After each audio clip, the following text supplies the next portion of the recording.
بارك الله لنا ولكم في القرآن العظيم ونفعنا وإياكم بما فيه من الآيات والذكر الحكيم والحمد لله رب العالمين. আমরা সকলেই দরুদ শরীফ পড়ি। اللهم صل على محمد وعلى آل محمد كما صليت على إبراهيم وعلى آل إبراهيم إنك حميد مجيد. اللهم بارك على محمد وعلى آل محمد كما باركت على إبراهيم وعلى آل إبراهيم إنك حميد مجيد. যৌবন তোমার দামি সম্পদ বন্ধু, যৌবন তোমার দামি সম্পদ বন্ধু, করো না কবু হেলা।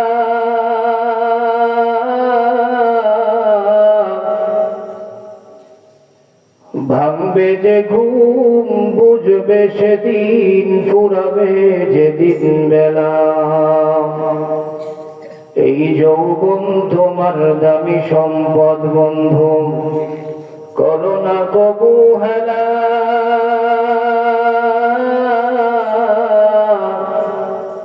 ভাববে যে ঘুম বুঝবে সেদিন, ফুরাবে যেদিন বেলা। কর জওয়ানি মে ইবাদত, कर जवानी में इबादत, कहीं अच्छा नहीं जब बुढ़ापा आ गया, कुछ कम बुन पड़ती नहीं। जब बुढ़ापा आ गया कुछ कम बुन पड़ती नहीं। फिर बुढ़ापा भी गनीमत, फिर बुढ़ापा भी गनीमत, कर जवानी खो गई। ये बुढ़ापा न रहेगा जिस वक्त मौत आ गई। ला इलाहा इल्लल्लाह,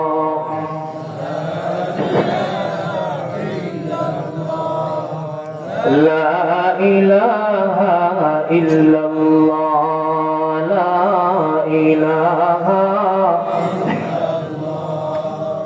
ला इलाहा इल्लल्लाह, ला इलाहा,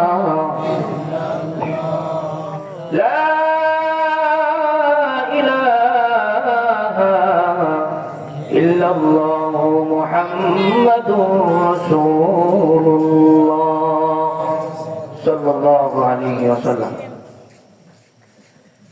আল্লাহ রাব্বুল আলামিনের দরবারে অন্তরের অন্তঃস্থল থেকে শুকরিয়া জ্ঞাপন করছি যে মহান রব্বুল আলামিন আজকে আল খিদমা ইসলামী যুব কাফেলার উদ্যোগে আয়োজিত 2 দিন ব্যাপী প্রথম বার্ষিকী তাফসীরুল কোরআন মাহফিলের প্রথম রজনী। এতক্ষণ পর্যন্ত আপনারা আলোচনা শুনতেছিলেন, আলোচনা করেছেন। আমাদের বাজারের সম্মানিত ইমাম ও খতিব সাহেব হুজুর আব্দুল মুতালিব খান সাহেব হুজুর জিকিরের উপর অত্যন্ত গুরুত্বপূর্ণ আলোচনা করেছেন।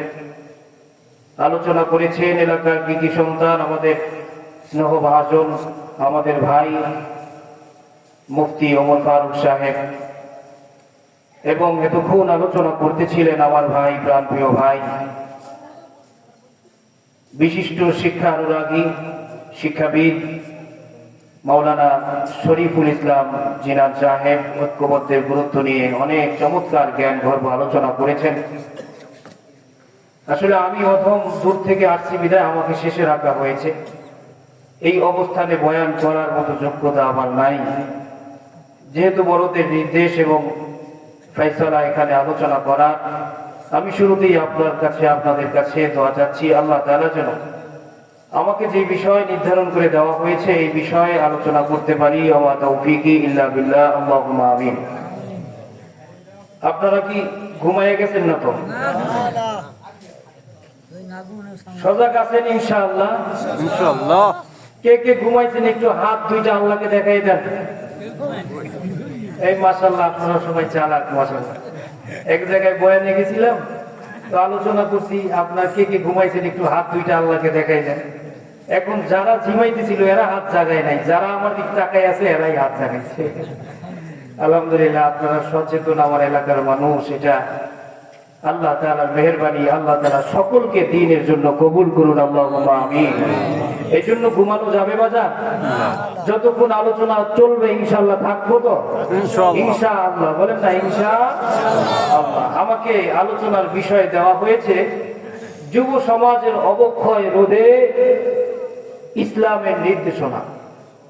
আচ্ছা, আলোচনার শুরুতে আপনাদের কাছে একটা প্রশ্ন রাখতে চাই। আসলে অবক্ষয় কি শুধুমাত্র যুব সমাজদেরই হয়েছে? হ্যাঁ, আপনারা বুঝছেন, উত্তর দিয়ে দিয়েছেন। অবক্ষয় শুধুমাত্র যুব সমাজের হয় নাই, সমাজের প্রতিটি ক্ষেত্রে অবক্ষয়ের জোয়ার বইতেছে। কথা বলেন ঠিক না? কিন্তু বিষয়টা হলো এমন, সর্বাঙ্গে ব্যথা মলম দিব কোথা? তো সব জায়গায় মলম দেওয়ার তো আজকে সময়ও নাই, সুযোগও নাই। আজকে মলমটা যুবকদের জন্যই থাকুক। কি বলেন যুবক ভাইরা? এই জন্য শেষ পর্যন্ত থাকবেন না ভাগবেন? যুবক ভাই যারা আছেন শেষ পর্যন্ত থেকে মলম নিয়ে যাব, কোরআনের মলম। কথা বলেন ঠিক কিনা? ইনশাআল্লাহ। সম্মানিত হাজিরিন,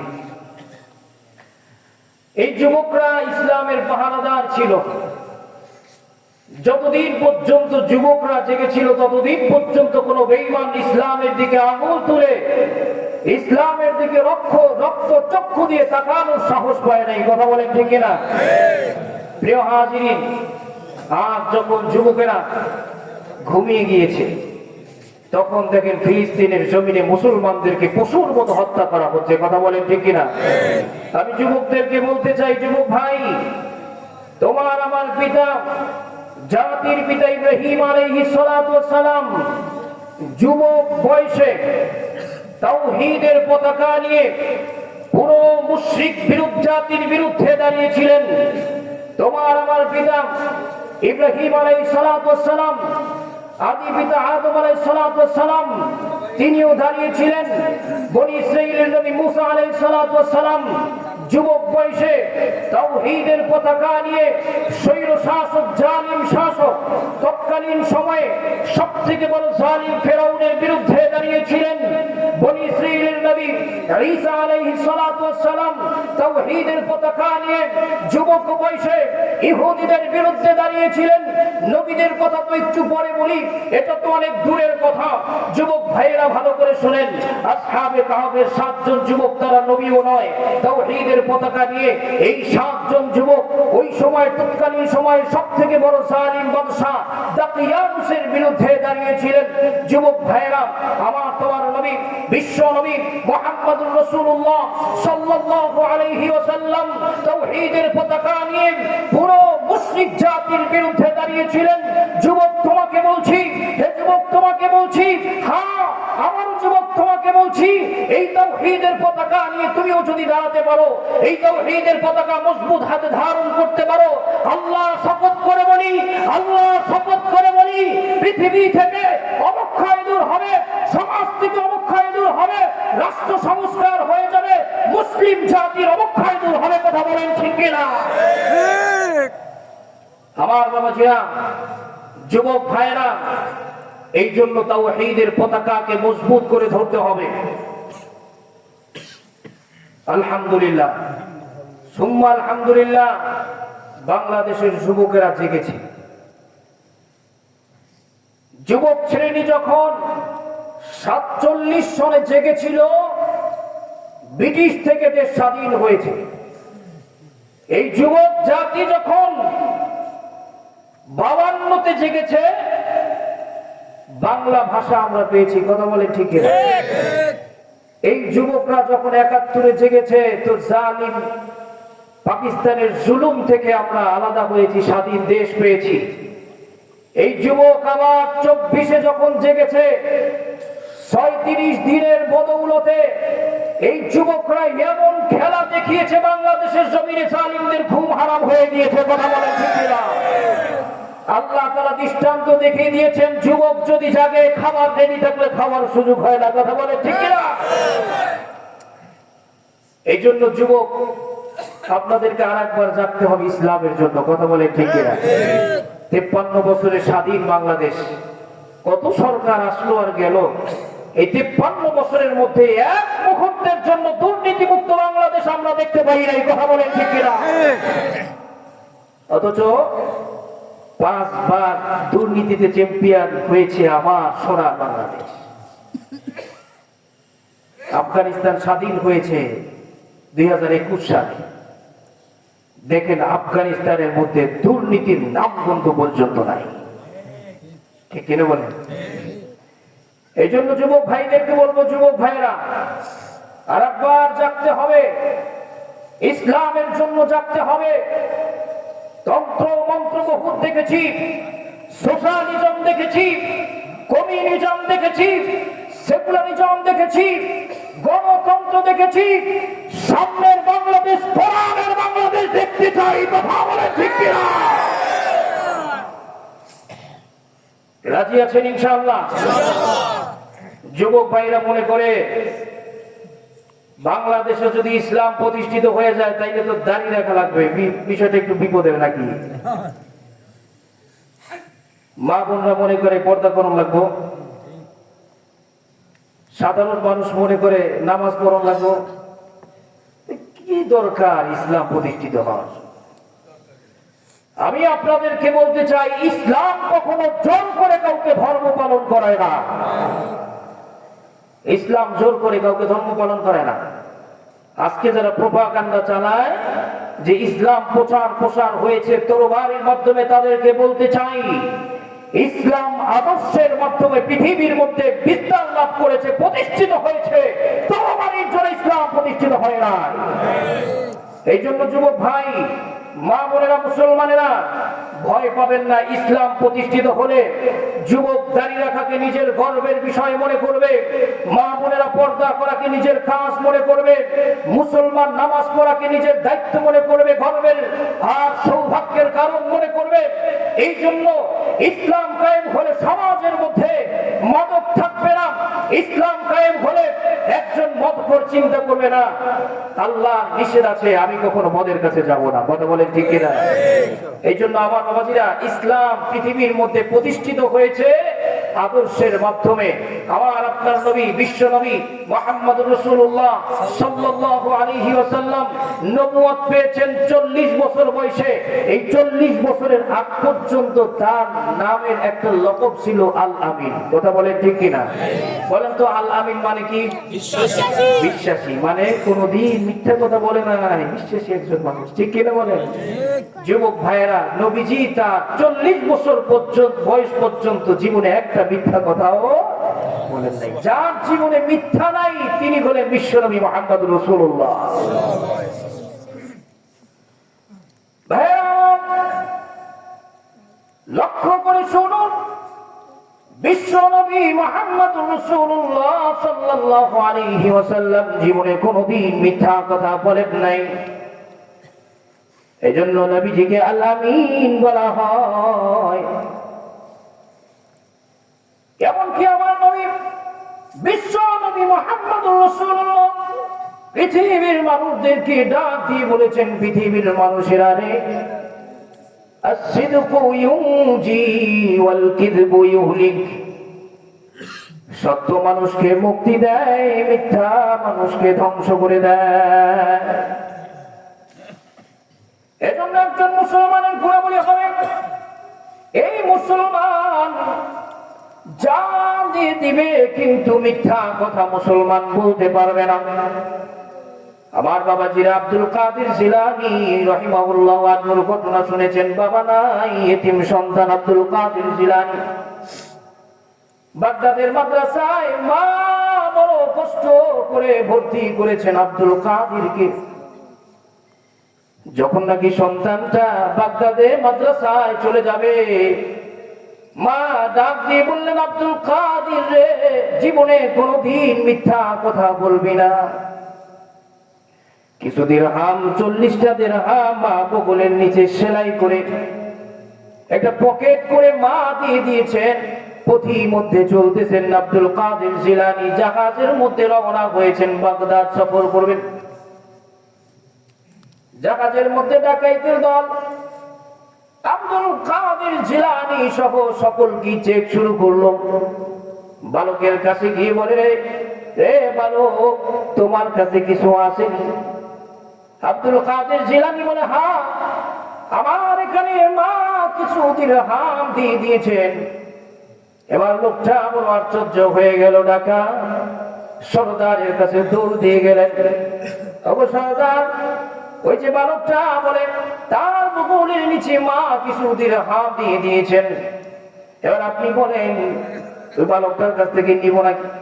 সরদার আশ্চর্য হয়ে সরদার সহ ডাকাইতের দল বালকের কাছে গেছে। রে বালক রে, তুমি তো না বললে তোমাকে আমরা চেক করতাম না, তালাশ করতাম না, কারণ ছোট মানুষ তুমি, কেন তুমি বললা? বালকটা ডাক দিয়ে বলে, আমার মা আমাকে নসিহত করেছেন, বাবা জীবন দিবি কিন্তু মিথ্যা কথা বলবি না। যখন নাকি বালকের জবানে এই কথা ডাকাতের সর্দার শুনে, ডাকাতের সর্দারের দিল খুলে গেছে, দিলের মধ্যে একটা আঘাত লাগছে। ডাক দিয়ে বলে, এতদিন পর্যন্ত ডাকাতি করেছি, মায়ের আদেশ যদি, নসিহত যদি এই ছোট্ট বালক এমন ভাবে পালন করতে পারে, আমার মালিক আল্লাহ তো আমাদেরকে কত নসিহত দিয়েছে, আমি তুমি কেন পালন করবো না? ছোট আব্দুল কাদের জিলানীর একটা সত্য কথার কারণে ইতিহাসের কিতাবের মধ্যে লিখেছে, ওই ডাকাতের দল সহ সকলেই আব্দুল কাদের জিলানীর ছোট্ট শিশুর হাতে হাত রেখে তওবা করে খাঁটি মুসলমান হয়ে গিয়েছে। সকলের মাল সামানা ফেরত দিয়ে দিয়েছে। দেখেন, মুসলমান আদর্শের মাধ্যমে বিজয় লাভ করে। হযরত ওমর রাদিয়াল্লাহু আনহুর জামানায় এক শাহজাদাকে ধরে আছে, ধরেই না আপনার বন্দী করছে। কিছুদিন বন্দী করার পরে আপনার ফয়সালা হলো তাকে হত্যা করা হবে, কারণ সে ইসলামের বিরুদ্ধে অনেক প্রোপাগান্ডা চালাইছে। যাই হোক, মরুভূমির মধ্যে মোটামুটি হত্যার একটা মঞ্চ প্রস্তুত হয়ে গিয়েছে। এবার শাহজাদাকে হত্যার জন্য নেওয়া হলো। তো শাহজাদা ওমর রাদিয়াল্লাহু আনহুকে বলতেছেন, আমিরুল মুমিনিন, শেষ একটা ইচ্ছা আমার আছে, পূরণ করবেন নি? বলে, মৃত্যুর আগে শেষ ইচ্ছা থাকলে তো পূরণ করাই দরকার। কি ইচ্ছা বলো? এবার বলতেছে, আমার শেষ ইচ্ছাটা হলো আমি শেষ মুহূর্তে একটু পানি পান করে মৃত্যুবরণ করতে চাই। আদেশ করা হলো, যাও পানি নিয়ে আসো। পানির পাত্র হাতে দেওয়া হলো, হাতের মধ্যে পানির পাত্র নিবার হাত কাঁপুনি শুরু হয়ে গিয়েছে। ওমর ডাক দিয়ে বলে, এই তোমার হাত কাঁপে কেন? বলে, হাত কাঁপে কারণ হলো আমি চিন্তা করতেছি এই পানিটা পান কইরা মুখের মধ্যে নেওয়া অবস্থায় যদি আমার পিছন থেকে আমাকে আক্রমণ করা হয়, গর্দান আলাদা করে দেওয়া হয়, আমাকে হত্যা করা হয়, এই ভয়ে আমি পানিটা পান করতেছি না, হাত কাঁপতেছে। হযরত ওমর রাদিয়াল্লাহু আনহু বললেন, এই বেটা, ভয় পাইস না, পানি পান করার আগ পর্যন্ত, শেষ করার আগ পর্যন্ত হত্যা করা হবে না, খা পানি। এবার ওই শাহজাদা যুবকটা পানির পাত্রটা জমিনের মধ্যে ফালাইয়া দিছে। আপনার বালুকাময় জমিন, পানি যখন জমিনের মধ্যে ফালাইছে, এখন তো পানি আর আছে নাকি বালুতে গায়ে রয়েছে? ওমর রাদিয়াল্লাহু আনহু বলে, দেখছুনি কি বুদ্ধি। এবার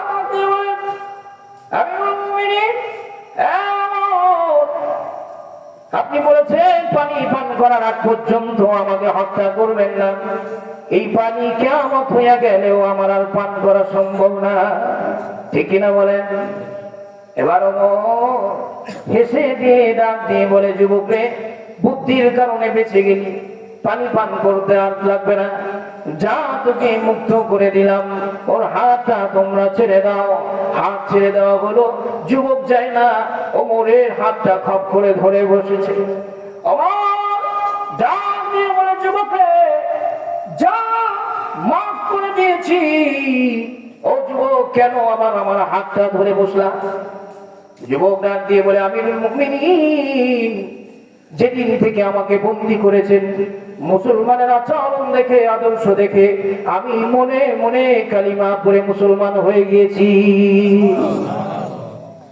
এবার আমিরুল মুমিনিন ডাক দিয়ে বলেন, ওমর এতক্ষণ হাসতেছিলেন, কিন্তু মনটা ব্যথায় পড়ে গেল। আজকে যদি তোমাকে হত্যা করা হতো, তাহলে তুমি তো তোমার কালিমা প্রকাশ করতে পারত না। যুবক রে, কেন তুমি আগে তোমার কালিমার কথা গোপন রাখলা, প্রকাশ করলা না? যুবকটা ডাক দিয়ে বলে, হুজুর, দুইটা কারণে আমি আমার কালিমাকে গোপন রেখেছি, প্রকাশ করি নাই। দুইটা কারণে। এক নম্বর কারণ হলো, আমি যদি জেলে বসে কালিমার কথা প্রকাশ করতাম, তাহলে আমার এলাকার মানুষগুলো বলতো, তরবারির ভয়ে, ওমরের ভয়ে কালিমা পড়ে মুসলমান হয়েছে শাহজাদার সন্তান। এই যে আমার নামে একটা অপবাদ ছড়াইতো, মানুষ আমাকে ভীত ভীত মনে করতো। দুই নম্বর কারণ হলো, আমি যদি আগে কালিমার কথা স্বীকার করতাম, পৃথিবীর মানুষগুলো ডাক দিয়ে বলতো, দেখো রে, গলায় তরবারি ধরে মুসলমানরা কালিমা পড়ায়। আজকে যাতে মুসলমান এই কথা মুসলমানদের বিরুদ্ধে না বলতে পারে, গলায় তরবারি ধরে ইসলাম জোর করে কালিমা পড়ায়, শুধুমাত্র এই কারণে, এই দুই কারণে আমি আমার কালিমাকে প্রকাশ করি নাই। এই মানুষগুলোর সামনে আর দেরি করবেন না, আর দেরি করবেন না, আপনার হাতে হাত দিলাম গো, আমাকে কালিমা পড়াইয়া মুসলমান বানাইয়া দেন। এই জন্য আমার বাবাজিরা, ইসলাম প্রসার হয়েছে আদর্শে মাধ্যমে, জোর করে ইসলাম প্রসার হয় নাই। আরেকটা ঘটনা বলেই সামনে মূল আলোচনায় চলে যাই, শুনেন। সংক্ষেপ করবো, বেশি দেরি করবো না, আপনাদের কষ্ট দিব না। কষ্ট করছে না তো? ঠিক আছে ইনশাআল্লাহ। তাইলে দেখেন, আপনার ব্রিটিশরা থাকাকালীন ইতিহাসের মধ্যে পড়েছি, আপনার ব্রিটিশ শাসন যখন চলতেছিল, তখন এক মুসলমান আর এক হিন্দু জমি নিয়ে একটা বিবাদ শুরু হয়েছে, বুঝছেন নি? আপনার হিন্দু মামলা করছে যে জমি আমার, মুসলমান বলে না জমি আমার। এবার পেশ লেগে গেছে, তো মুসলমান সে চিন্তা করলো, যাই হোক, এই মামলাটা শুধু আমার বিরুদ্ধে, তো এবার যদি একটু কৌশল করা যায়, তাইলে এটা পুরো মুসলমানদের একটা বিষয়ে দাঁড়াবে। কি কৌশল? সে চিন্তা করলো যে এটা আমি মসজিদের জন্য অক্ষ করে দিব জায়গাটা, যদি আমি জিততে পারি। ব্যাপারটা বুঝছেন? যে আমি যদি জিততে পারি, তাহলে এই জমিটা মসজিদের জন্য অক্ষ করে দিব। এবার এতদিন ছিল তার নিজের ব্যক্তিগত বিষয়, যখন নাকি মসজিদের জন্য অক্ষ করে দিবে এই ঘোষণা দিয়ে দিছে, এবার তো মুসলমান সবাই লাগছে, রে না, জমিটা তো তারে লইয়েই দিতে হইব। এবার ওদিকে আবার হিন্দু এই ঘোষণা শুই না, হিন্দু আবার চিন্তা করছে, না, এই জমিটা যদি আমি পেয়ে যাই, তাহলে মন্দিরের জন্য দিয়ে দিব। এবার হিন্দু আর মুসলমান একটা মোটামুটি দ্বন্দ্ব লাগছে কিনা বলেন? ছিল ব্যক্তিগত, কিন্তু এটা হয়ে গেছে একটা ধর্মীয় বিষয়ের মধ্যে। এবার যখন বিষয়টা নিয়ে মোকদ্দমা চালানো হলো, বিচারকের কাছে গেছে, বিচারকও হতাশ, কি করবে, পুরো গরম মজমা।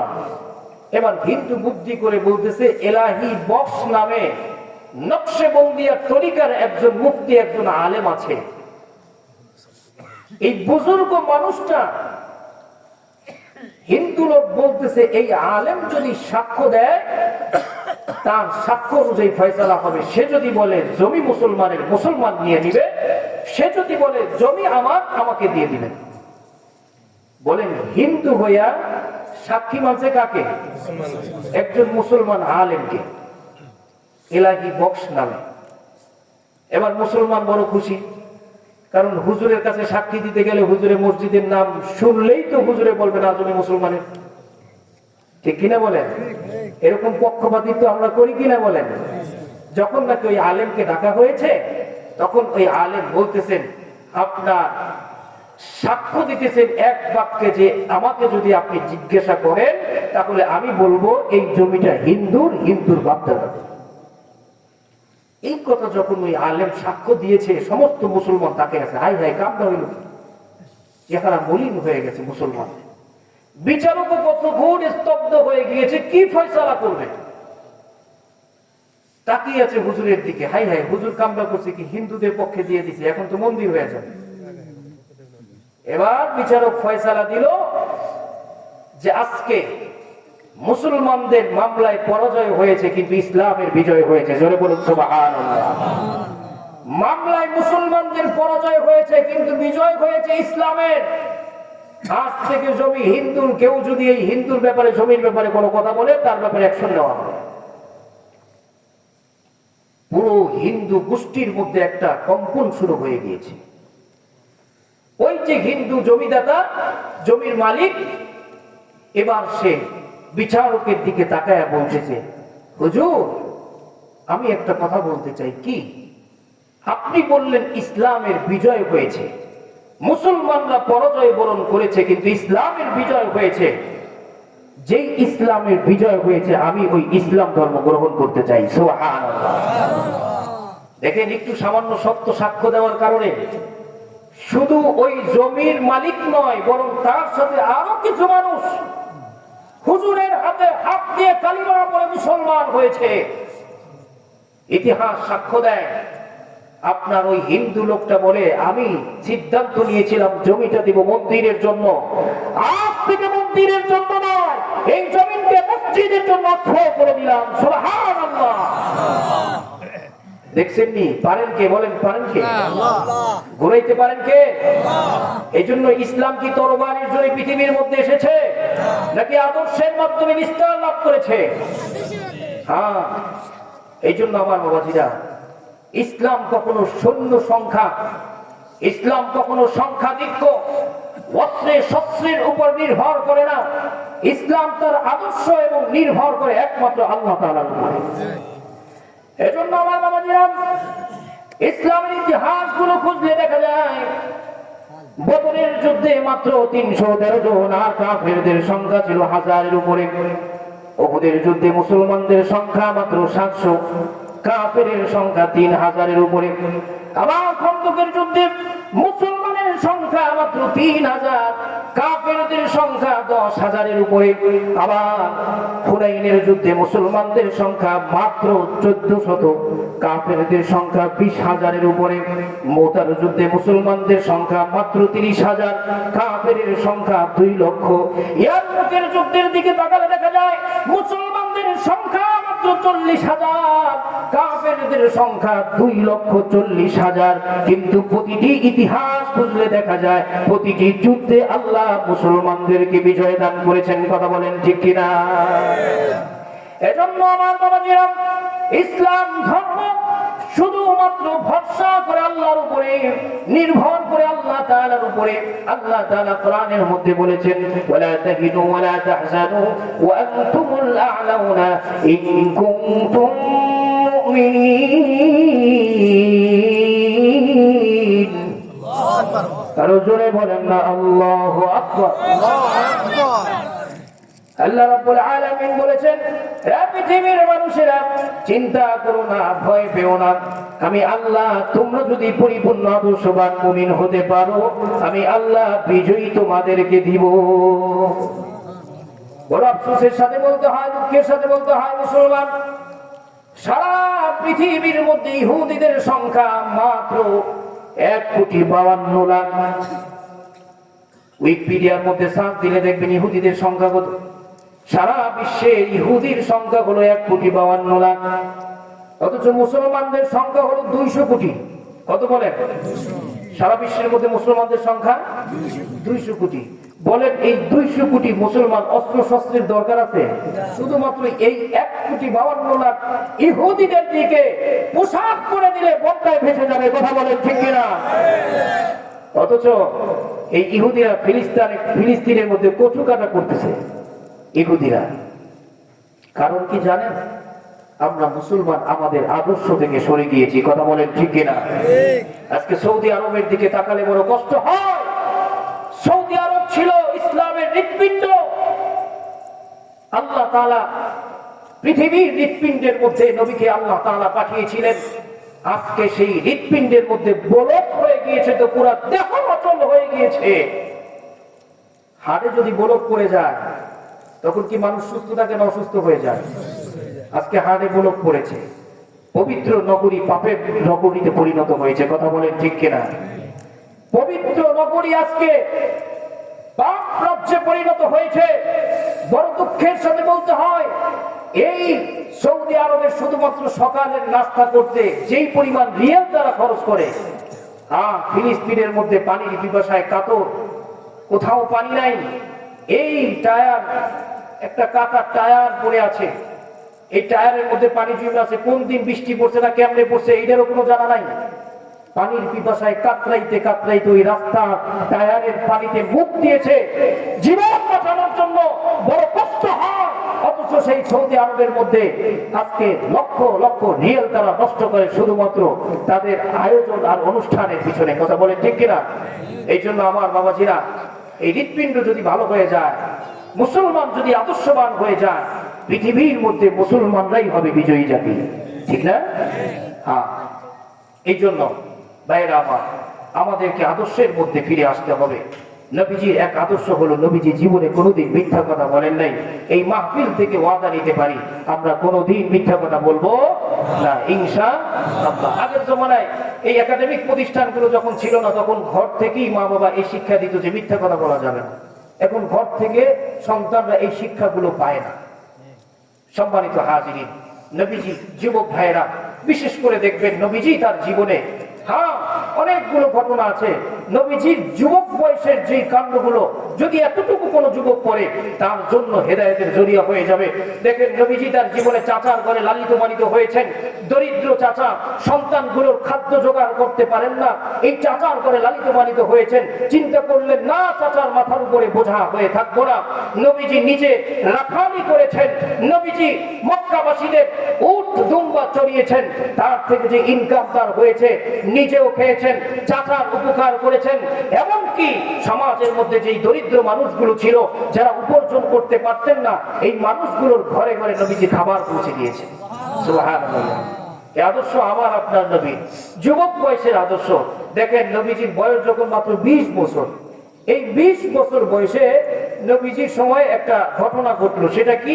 আপনার কাবা ঘরের আশেপাশে তো পাহাড় বেষ্টিত।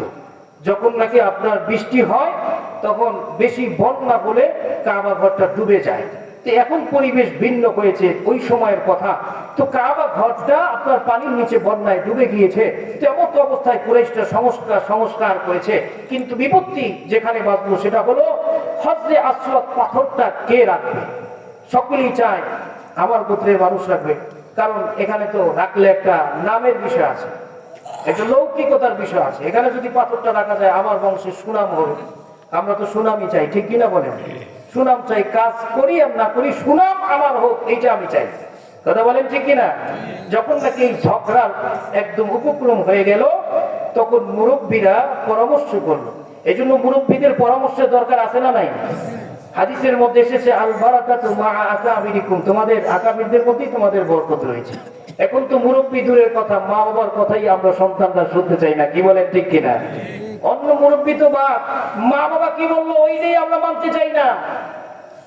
বড় আফসোস। তো মুরব্বীদের কথা সেই জাহিরি জমানার মানুষগুলো শুনতো। এই জন্য ভাই, মুরব্বীদের কথা শুনবো তো যুবক ভাইয়েরা ইনশাআল্লাহ। এরপরে দেখেন, তারা পরামর্শ করলো, ঠিক আছে, ঝগড়া করো না, মারামারি করো না, আগামীকাল সর্বপ্রথম যে ঘরে আসবে সেই সিদ্ধান্ত নেবে। আল্লাহর ঘরে যে আসবে সেই সিদ্ধান্ত নেবে। সকলে অপেক্ষায়, কে আগে আসে। বিশ্ব নবী আগে থেকেই ঘরে বসে রয়েছেন। সুবহানাল্লাহ। বাইতুল্লাহর মধ্যে সকলে গিয়ে দেখে মুহাম্মদ বসা। সকলেই বলে, যালিকা মুহাম্মদ হুয়াল আমিন। আল্লাহু আকবার। বলে তো মুহাম্মদ, আরে ওটা তো মুহাম্মদ, মুহাম্মদ তো আলামিন। সকলের মনটা ভরে উঠেছে। সকলেরই আস্থা ভাজন একজন ব্যক্তি সেখানে উপস্থিত। মুহাম্মদ যেই সিদ্ধান্ত নেবে, ওই সিদ্ধান্তই আমরা সকলেই মেনে নিব। যুবক ভাইরা, এই জন্য সমাজের আস্থা ভাজন হওয়ার দরকার আছে না নাই? আমার আপনার নাম শুনলে যেন মানুষ বলে না ঠিক আছে ছেলেটা ভালো। এই আস্থা সমাজের মধ্যে তৈরি করতে হবে। নবীজি আস্থা তৈরি করেছিলেন সমাজের মধ্যে। নবীজি ফয়সালা করে দিয়েছেন, কেমন বুদ্ধি আল্লাহ তাআলা দিয়েছেন।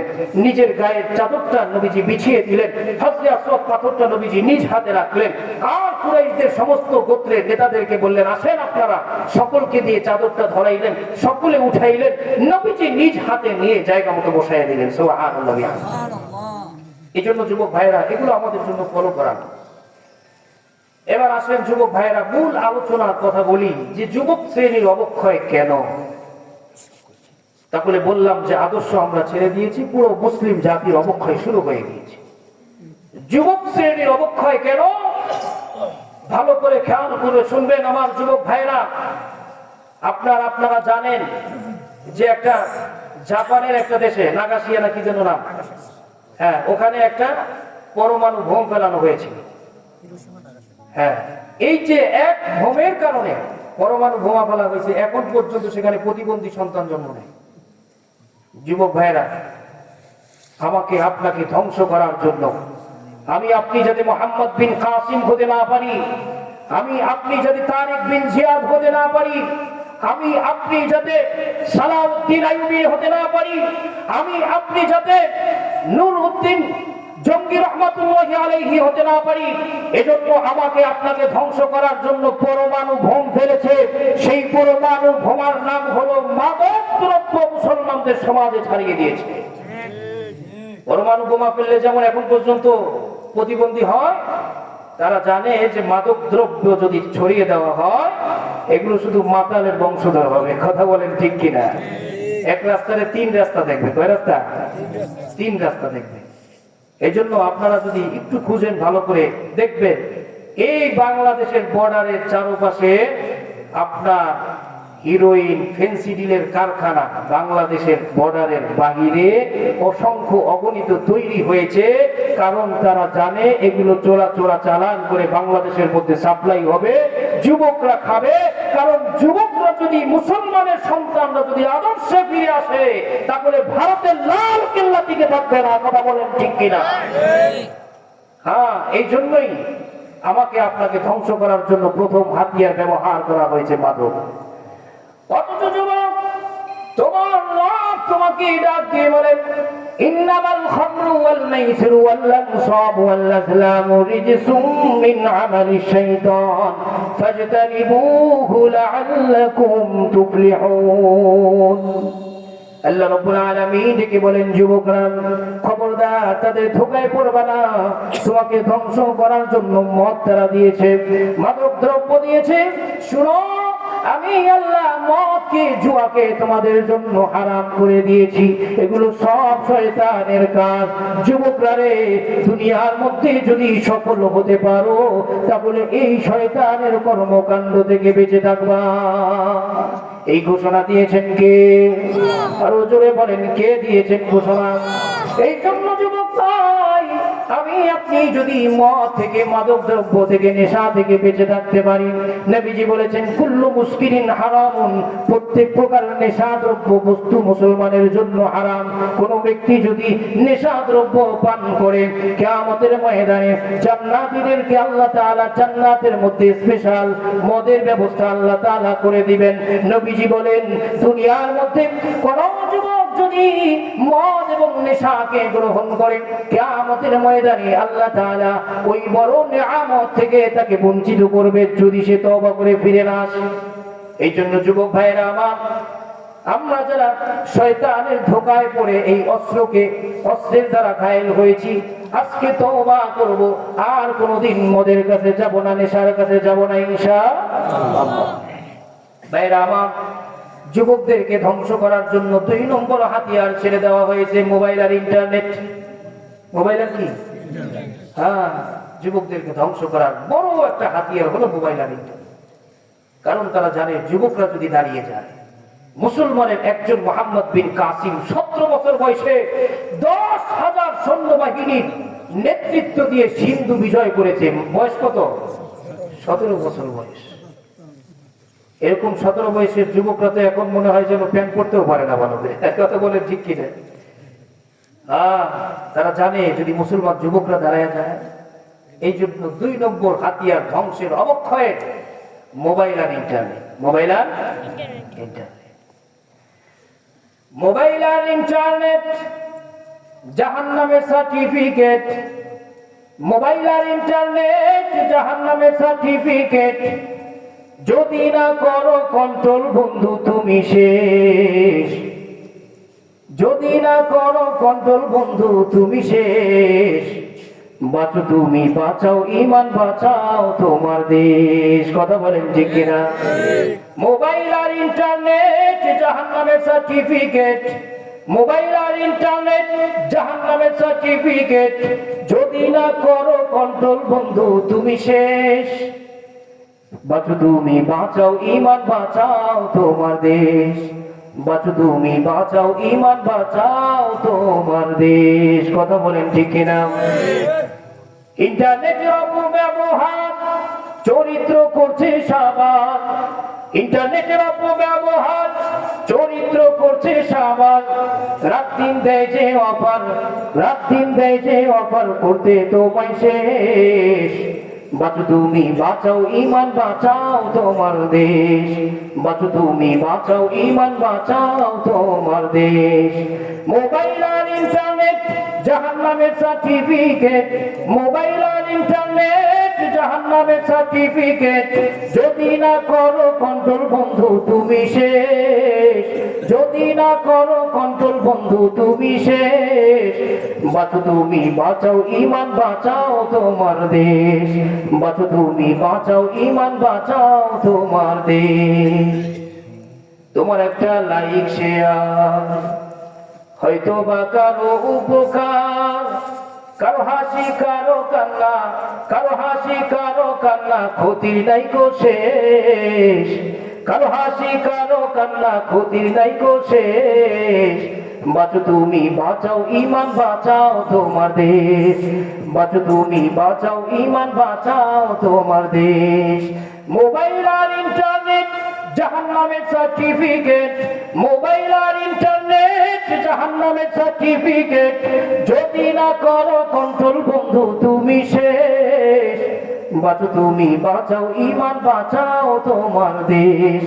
বাঁচো তুমি, বাঁচাও ইমান, বাঁচাও তোমার দেশ। কথা বলেন ঠিক কিনা? এই জন্য যুবক মোবাইল আর ইন্টারনেটের মাধ্যমে আমাকে তোমাকে ধ্বংস করতে চায়। আজকে যুবকরা একসাথে বসে 4 জন 5 জন ঘন্টার পর ঘন্টা মোবাইলে গেমস খেলে, আছে না নাই?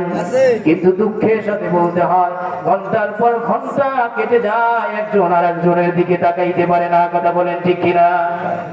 এই সুযোগ মুসলমান যুবকের হয় না রে যুবক। ও বাবাজিরা ভালো করে শুনেন, সন্তানের হাতে মোবাইলটা তুলে দিলেন। মোবাইলে সন্তান শুধু ভিডিও গেমস খেলে মজা পায়। এই সন্তানটা এখন নির্জন থাকতে ভালোবাসে, গেমসের মধ্যে সে মজা পায়।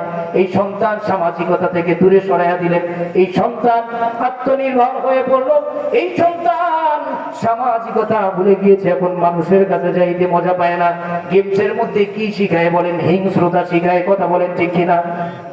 আরে কিভাবে মারা যাইব, কোন গাড়িতে অ্যাক্সিডেন্ট করা যাইব, গাড়ি গুলি করে মারতে হবে, ট্রাফিক আইন ভঙ্গ করতে হবে, এই জাতীয় যত হিংস্রতা রয়েছে এগুলো মোবাইলের মধ্যে আমার আপনার সন্তানদেরকে শিক্ষা দেওয়া হয়। এই জন্য মোবাইল থেকে সন্তানদেরকে দূরে রাখবো ইনশাআল্লাহ। যাই হোক, 2 নম্বর। 3 নম্বর হলো মিউজিক। 3 নম্বর কি বলেন? অত্যন্ত গুরুত্বপূর্ণ বিস্তারিত আলোচনা মিউজিক নিয়ে। আপনার আলোচনা করতে গেলে অনেক সময় লাগবে।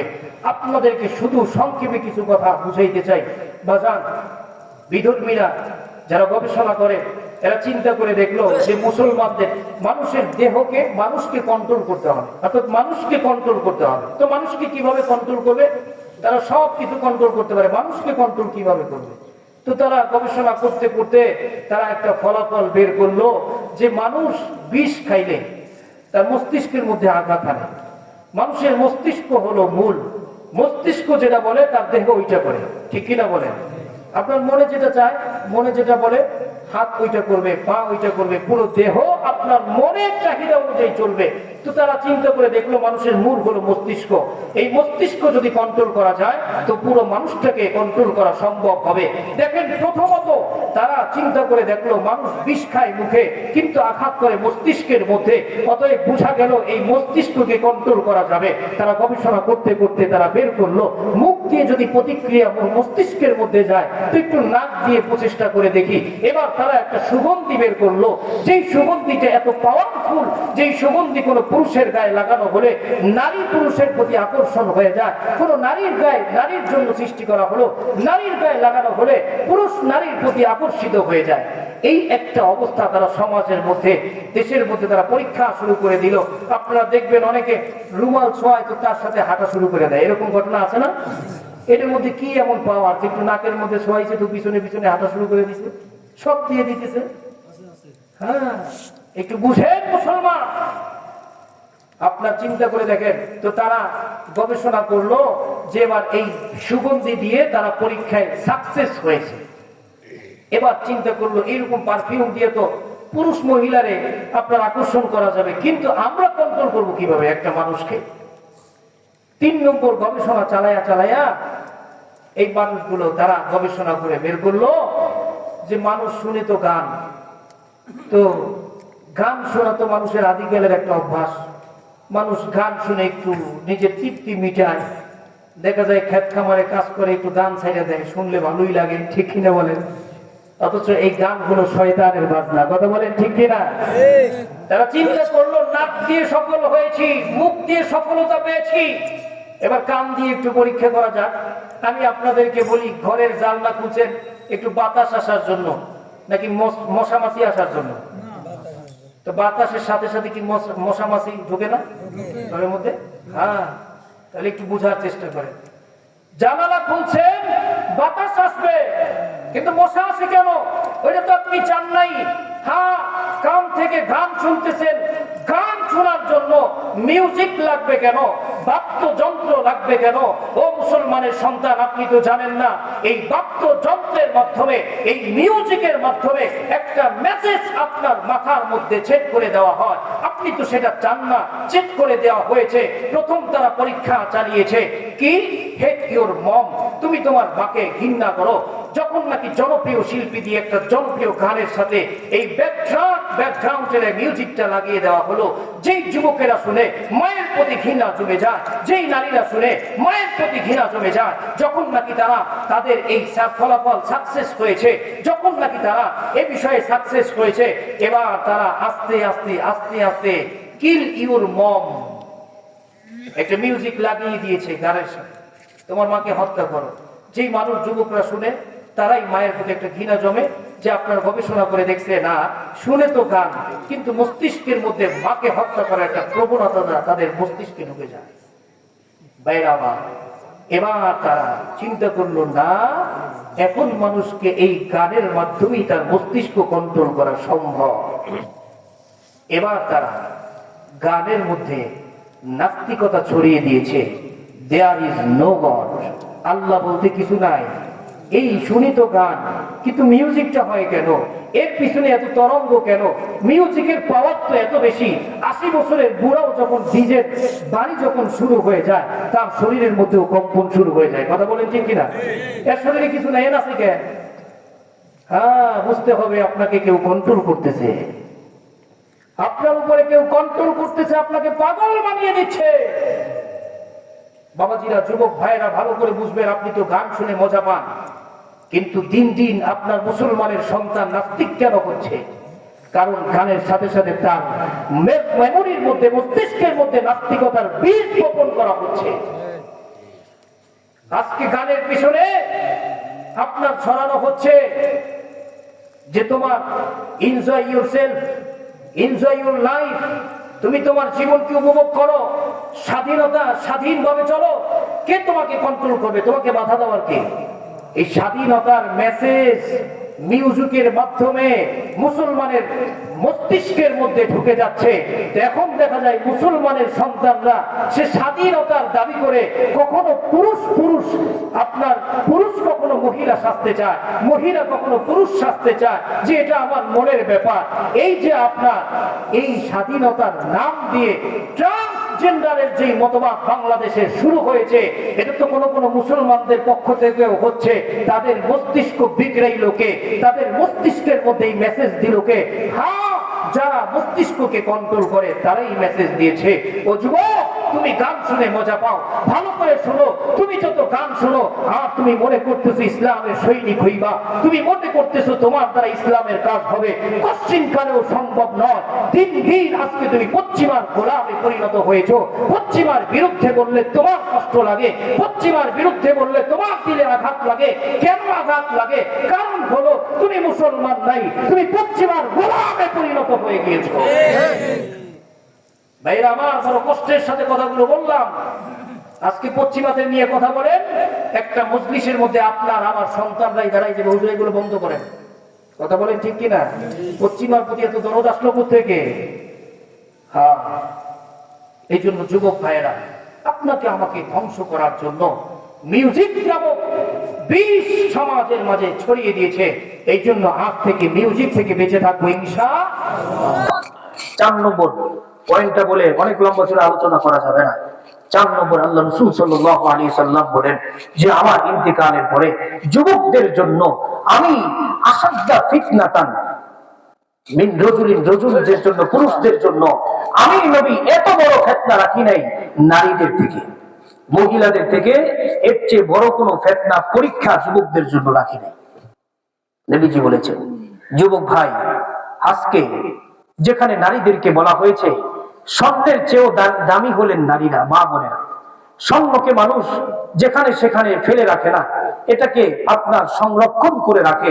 আবার যেখানে সেখানে সংরক্ষণ করে না, ঘরের মধ্যে সব থেকে যেই জায়গাটা আপনার নিরাপদ ওই জায়গায় সংরক্ষণ করে রাখে। আল্লাহ বলেছেন, ও নারীরা, ওয়াকারনা ফি বুয়ুতিকুন্না ওয়ালা তাবাররাজনা তাবাররুজাল জাহিলিয়াতিল উলা। ও নারীরা, স্বর্ণের থেকেও তোমরা দামি। আরে স্বর্ণ তো অনেক পরের কথা, মণিমুক্তার থেকেও তোমরা বেশি দামি। হে নারীরা, জাহিলিয়াতের সমানার মতো তোমরা নিজেদেরকে উলঙ্গ করে নিজেদেরা বেপরদা হয়ে রাস্তাঘাটে তোমরা ঘুরে বেড়াইবা না। তাহলে আল্লাহ যেখানে এই দামি সম্পদকে সংরক্ষিত থাকার জন্য বলেছেন, সেখানে আজকে নারীদেরকে সস্তা করে দিল কারা? কেন আজকে সামান্য পণ্যের মধ্যে নারীর ছবি আসবে? কেন চাকরির ক্ষেত্রে বেপরদা নারীরা বেশি আপনার সুযোগ লাভ করবে? কারা করলো? যুবক ভাইরা। এই জন্য যারা করতেছে তারা চাচ্ছে আপনি যাতে মুসলিম সৈনিক হতে না পারেন, আপনি যাতে আদর্শবান মুসলিম হতে না পারেন। হে যুবক ভাই, আপনাদেরকে বলবো, ইউসুফ আলাইহিস সালাতু ওয়াস সালামের দিকে তাকিয়ে দেখেন। নবীজি বলেছেন, পৃথিবীতে যত সৌন্দর্য আল্লাহ তাআলা দিয়েছেন, সব থেকে সৌন্দর্যের মধ্যে অর্ধেক সৌন্দর্য আল্লাহ তাআলা ইউসুফ আলাইহিস সালাতু ওয়াস সালামকে দিয়েছেন।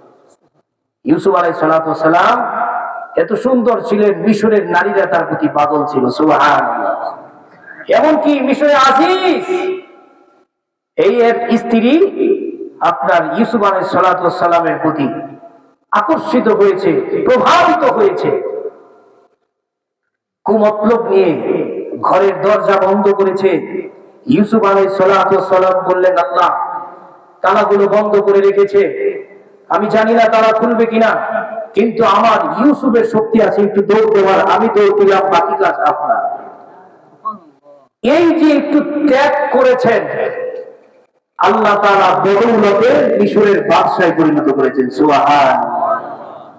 এই জন্য যুবক ভাইদেরকে বলবো, যে আয়াত আপনাদের সামনে তেলাওয়াত করেছি সূরা কাহফের 13 নম্বর আয়াত, আল্লাহ তাআলা আসহাবে কাহফের ব্যাপারে বলেছেন, ইন্নাকুম ফিতয়াতুন আমানু। এই যুবকগুলো 7 জন যুবক, তারা মুসলমান হয়েছিলেন, ঈমান এনেছিলেন। আল্লাহ বলেন, ওয়াজিদনাহুম হুদা, আমি আল্লাহ তাদের হেদায়েত দিয়ে দিয়েছি, বাড়িয়ে দিয়েছি। সুবহানাল্লাহ। এই জন্য চেষ্টা করতে হবে আমার আপনার পক্ষ থেকে। রাস্তা খুলে দিবেন কে? আল্লাহ। আমি আপনি চেষ্টা করব, রাস্তা খুলে দিবেন আল্লাহ।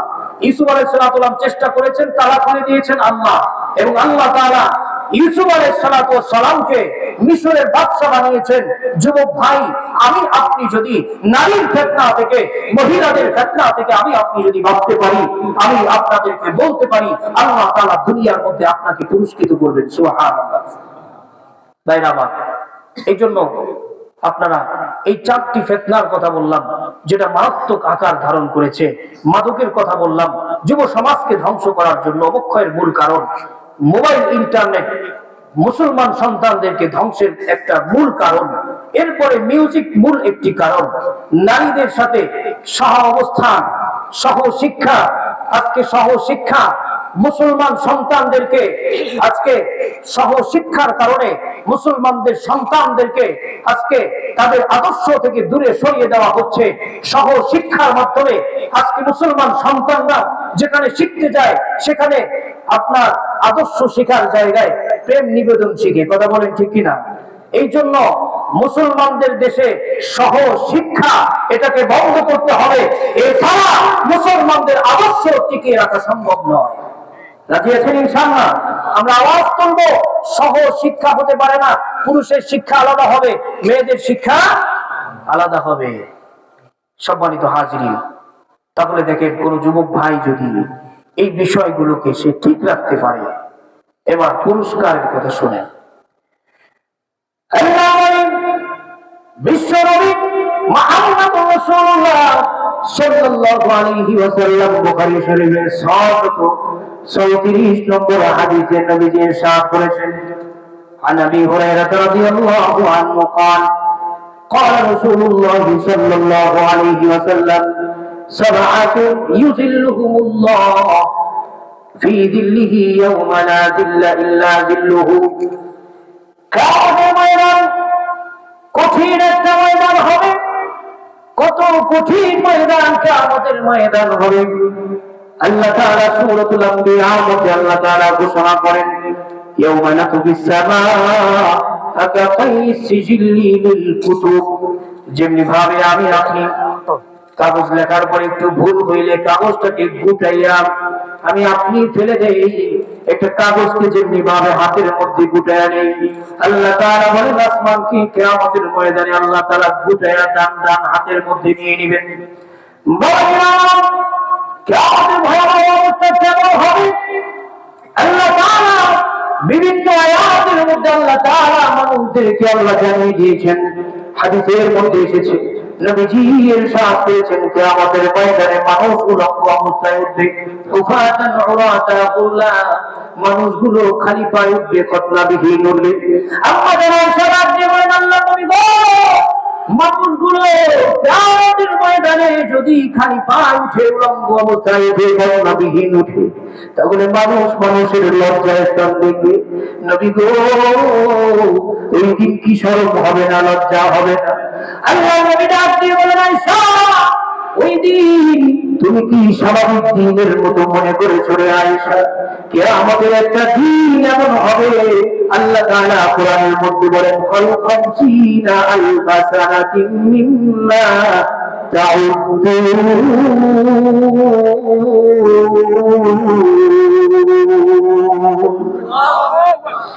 আমার বাবারা, কিয়ামতের ময়দান মাত্র একটা দিন, এই দিনের পরিমাণ কত হবে? আল্লাহ তাআলা কোরআনের মধ্যে বলেছেন, এই দিনটা হবে দুনিয়ায় তোমরা যে 24 ঘন্টা গুণো, এমন 50,000 বছর হবে এক দিনের পরিমাণ। মানুষগুলো ঘামে ঘর্মাক্ত অবস্থায়, মানুষের কান পর্যন্ত ঘাম চলে আসবে, মানুষগুলো পাগল পাগল হয়ে যাবে, আর হাত দিয়ে বলবে, মালিক রে, অন্যায়গুলোর হিসাব নেওয়ার দরকার নাই, আপনার মনে চাইলে জাহান্নাম দিয়ে দেন, কিন্তু কিয়ামতের ভয়াবহ অবস্থা সহ্য করতে পারি না। বাবাজিরা দিলটারে নরম করে দিবেন। যুবক ভাইরা আমার, আমি কোনো বানানো কথা বলবো না, কোরআন এবং হাদিস থেকে অল্প সময় কিছু কথা বলে শেষ করে দিব। কষ্ট হচ্ছে না তো? চলবে ইনশাআল্লাহ। হ্যাঁ, কিয়ামতের ময়দানটা কেমন হবে? তামা জমিন হবে, সাদা কালারের তামা জমিন হবে। সূর্যটা আজকে কত দূর থেকে তাপ দেয় রে মুসলমান, এই সূর্যের তাপে মানুষ বড় অস্থির হয়ে যায়। আমার আল্লাহ তাআলা গাছের ছায়া দিয়ে দিয়েছেন, ঠান্ডা বাতাসের ব্যবস্থা করে দিয়েছেন। সূর্যের তাপ যদি বেশি হয়ে যায়, একটু ছায়ার মধ্যে যাইবা, বাতাস গ্রহণ করবা, আল্লাহ কষ্ট দেন। কিন্তু কিয়ামতের ময়দানে এমন হবে না, কিয়ামতের ময়দানে সূর্য এক বিঘত উপরে চলে আসবে, 100 টাকা পরিমাণ সূর্য মাথার উপরে থাকবে। সূর্য যখন তাপ দেওয়া শুরু করবে, মানুষগুলোর মস্তিষ্ক টকবক করে পড়তে থাকবে, ঘামে মানুষ ঘরমাক্ত হয়ে যাবে, কিন্তু মৃত্যু কামনা করবে, ওই দিন আর মৃত্যু হবে না। এবার মানুষগুলো যখন স্থির হয়ে যাবে, আল্লাহ রাব্বুল আলামিন ঘোষণা করবেন, বান্দারে আজকে 5টা প্রশ্নের জবাব দে, তারপরে আমি মুক্তি দিব।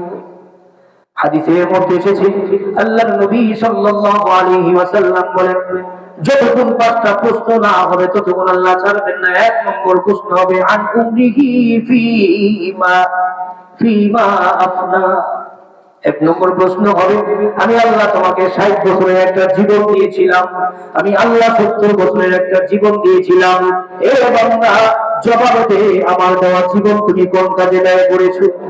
এবার আপনি যদি ওই প্রশ্নের জবাব দিতে চাই, তাহলে আমাকে আপনাকে নবীর অনুসরণ করতে হবে। আমি আপনি যদি নবীর অনুসরণ করি, জবাব দিব আল্লাহ তোমার নবী যেভাবে চলেছেন আমরাও সেভাবে চলেছি, ঠিক কিনা বলেন?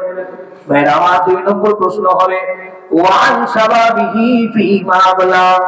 এ বান্দা জবাব দে, যুবক বয়সটা, যৌবন কালটা তুমি কোন কাজে ব্যয় করেছো? হাদিস বিশারদগণ ব্যাখ্যা করেছেন, আল্লাহ তাআলা প্রথমত জীবন সম্বন্ধে প্রশ্ন করবেন, আবার দ্বিতীয়ত যৌবন সম্পর্কে প্রশ্ন করবেন। অথচ জীবনের মধ্যে 60 বছরের জীবনের মধ্যে যৌবন কালটা আছে না নাই? থাকার পরেও কেন আল্লাহ তাআলা আবার আলাদা করে যৌবনের প্রশ্ন করবেন? ভালো করে বুঝেন দেখবেন, একটা মানুষের 15 বছর বয়স থেকে নিয়ে 50 পর্যন্ত মোটামুটি সময়টা হলো যৌবনকাল। 40 যার পার হয়েছে, এখন তার সতর্ক হওয়া উচিত। আল্লাহ তাআলা প্রশ্ন করবেন যৌবন সম্বন্ধে। কেন আল্লাহ তাআলা করবেন?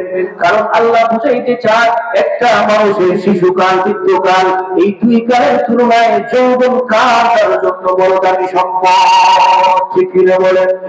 এই যৌবন তোমার দামি সম্পদ বন্ধু, এই যৌবন তোমার দামি সম্পদ বন্ধু, করোনা কবুল হেলা,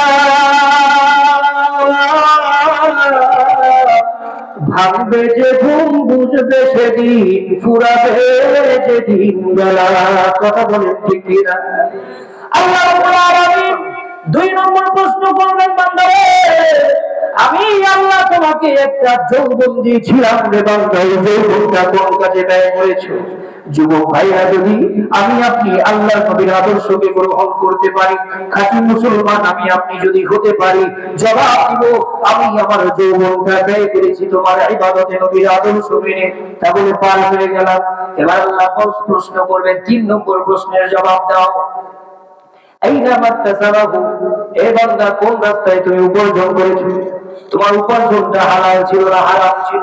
তুমি বৈধ উপার্জন করেছো না অবৈধ উপার্জন করেছো?